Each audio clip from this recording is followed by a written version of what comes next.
Hey everyone, it's Alexander Robinson. Welcome to the channel, and this is my review for The Lord of the Rings: The Return of the King, which came out a little over 20 years ago in 2003, and is the final film in Peter Jackson's Lord of the Rings trilogy. Picking up right where the Two Towers left off, Saruman's forces have been defeated, Saruman no longer poses a threat, so the last thing our heroes need to do is take out Sauron's forces once and for all, and hope that Frodo gets the ring to Mount Doom and casts into the fire so we can be rid of this evil. One important factor that I forgot to mention when I reviewed the first two movies in this trilogy is something that is already well known, so it's nothing new for anyone that loves these movies, but all three of them were shot simultaneously from October of 1999 up until December of 2000. This wasn't a situation where Peter Jackson got Fellowship of the Ring and they waited for it to come out and see how well it did, and then they could go ahead with Two Towers.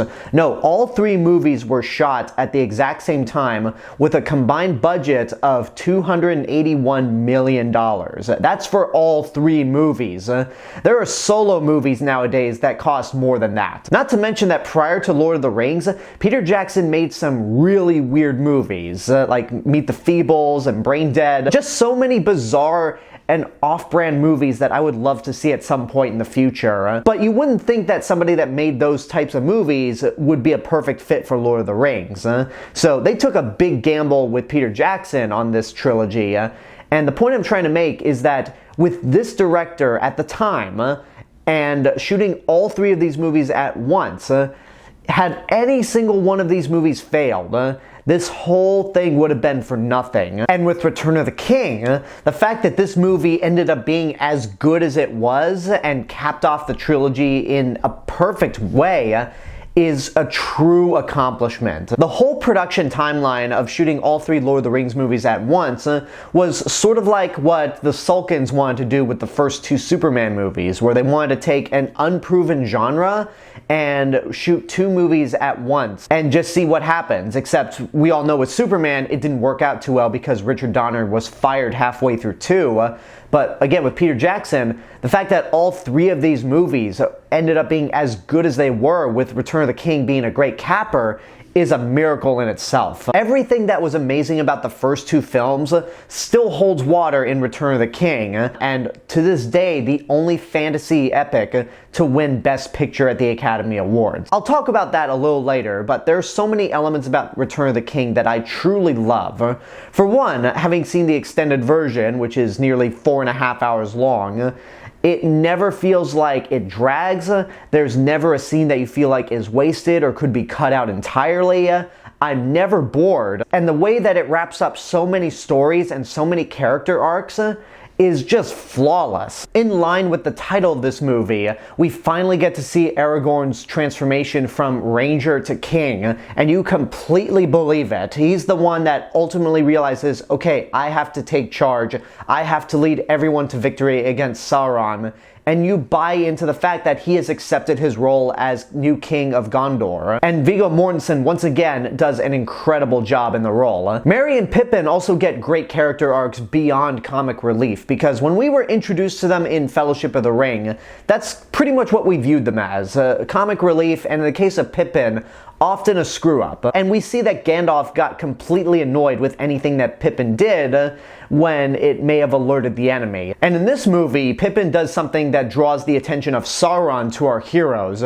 So Gandalf takes him away to Gondor, and Pippin, through a lot of his actions in this film, earns Gandalf's respect. And Merry even becomes a really badass hobbit warrior. There's obviously the sequence outside the gates of Gondor when the armies are all fighting each other. Éowyn is trying to protect her uncle from the Witch King, even though she's technically not supposed to be on the battlefield.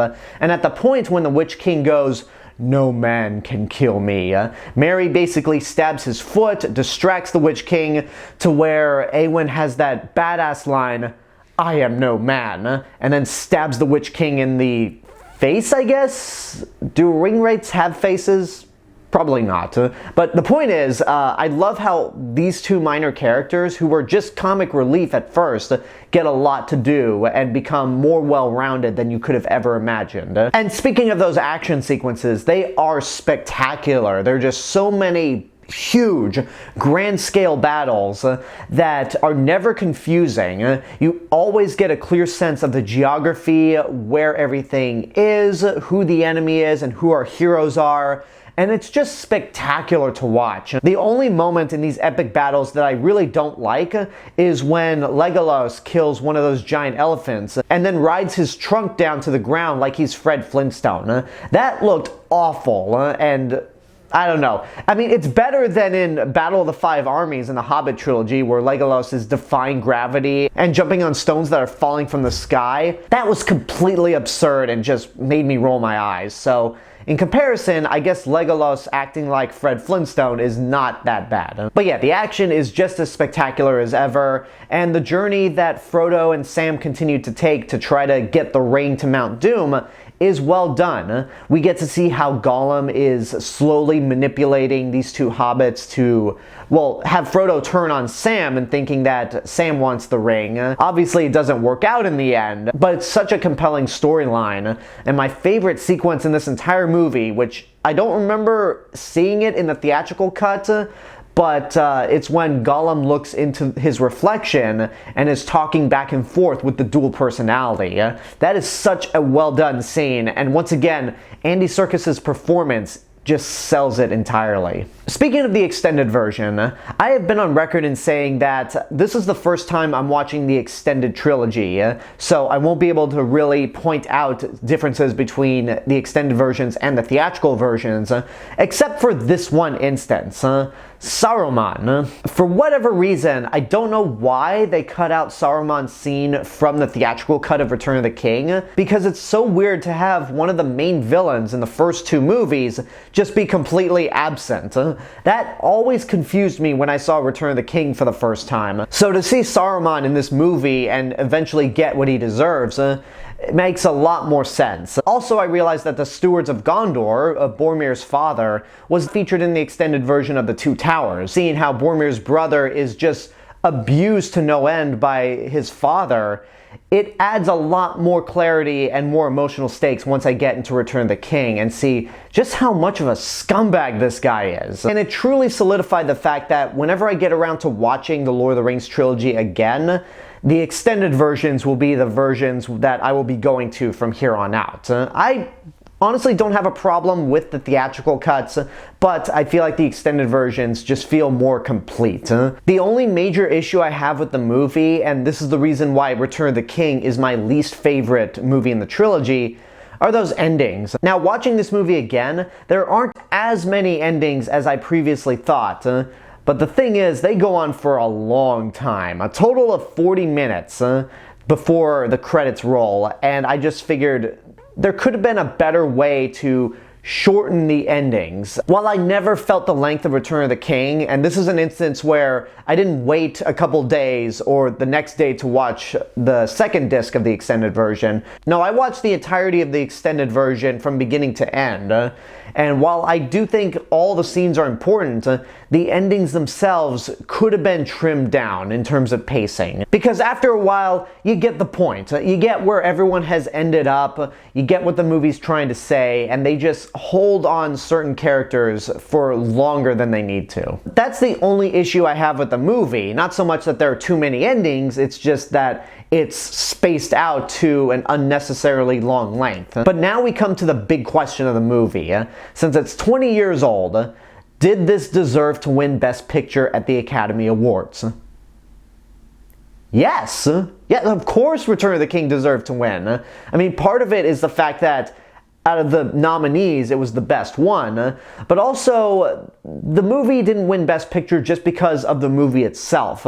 It won Best Picture because of the entirety of the trilogy. Like I mentioned earlier, the fact that they shot all three of these movies at once with the exact same crew, and each one of them is near flawless, is a true accomplishment that warrants the Best Picture win. It's the very same reason why I felt like Harry Potter and the Deathly Hallows Part 2 and Avengers Endgame deserve Best Picture nominations, because they're both the cappers to incredible franchises that have spanned nearly an entire generation. I will admit that with The Lord of the Rings only being 3 movies, The fact that all three of them are excellent is proof enough that it deserved Best Picture. Even though the Harry Potter series and the Infinity Saga had a few bumps in the middle of the road, I think the fact that both series managed to have a stellar ending is at least worthy of getting nominated for Best Picture because it was such an accomplishment. But whatever, I'm not going to get hooked up on that. That's the past. Back to Lord of the Rings. There is truly a reason why this is one of the greatest fantasy trilogies ever put out there. Return of the King may not be my favorite of the three, but it is still excellent. It's well shot, well acted, has real emotion to it, and is just a grand scale epic in every sense of the word. Obviously, I cannot give this movie a lower rating than the first two films, even though I still think Two Towers is my favorite. Return of the King is a movie that you need to get off your ass and go see right now, if you haven't. Yes, it is ridiculously long, but there is never a moment in this movie where you will be bored. If you're watching this on Blu-ray, the second that first disc ends, you will immediately want to insert the second disc and finish the story. So it is just incredible all around. I'm so glad to have finally reviewed the Lord of the Rings trilogy. And there you go, that's my review for The Lord of the Rings, The Return of the King. Now, I just realized that there's going to be a new Lord of the Rings movie next year. I don't know that many details about it, except for the fact that it's animated. So I guess I could have waited to review this trilogy next year, but I'm glad I did it right now because A, it felt more appropriate to review Return of the King on its 20th anniversary, but also I have major plans when it comes to retro reviews for the new year.